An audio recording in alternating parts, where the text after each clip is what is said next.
Let's talk about the insane ending to Loki Season 2. I'll be reviewing and recapping everything that happens in the episode, so spoilers ahead if you haven't seen it yet. For starters, this season finale was amazing and solidified Loki as one of the best, if not the best, Disney Plus show so far. This episode begins right where we left off in episode 5, and Loki tries over and over again to get the loom working, but nothing worked. Loki then realizes he's not traveling to the best point in time, and he decides to travel back even further. Loki explains the plan to the crew as fast as possible and actually gets Victor Timely out and has him hit the big green button. Everyone thinks everything is fixed, and Obi gives him the news that the loom is still unstable. Victor Timely tells Loki the branches of time are duplicating infinitely, and no amount of scaling will fix the loom. It will always fail. Loki goes back to the season 1 finale and tries over and over to stop Sylvie from killing He Who Remains, but it's a fixed point in time. He Who Remains freezes time and tells Loki this is a part of his plan, and it's supposed to happen.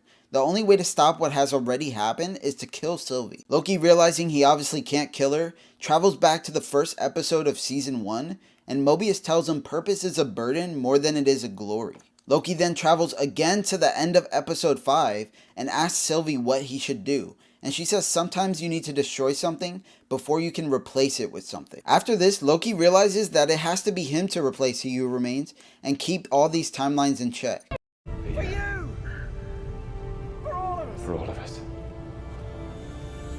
No, Loki. No! He looks back at his friends and goes out into the loom, which melts away his clothes, revealing a new suit. Loki's grabbing all the dying timelines and starts walking up to his throne at the end of time, becoming the god of stories and creating the Yggdrasil tree of time. We then cut to the TVA, which looks like it's back to normal, and Mobius tells B-15 he's leaving, and none of the King variants know they exist for now. It's revealed OB wrote a new handbook, young Victor Timely never gets the TVA handbook, and Renslayer wakes up where everything goes to get pruned, and she sees something purple. And finally at the end we see Mobius and Sylvie staring at what his life could be, as we pan back to Loki as he's watching over them. The performances, the writing, the visuals of this show were incredible. For me personally, this show made Loki more relatable and one of my favorites in the MCU. It's going around that it's unlikely we'll see another season of Loki, but hopefully we'll see more of Loki in the future of the MCU.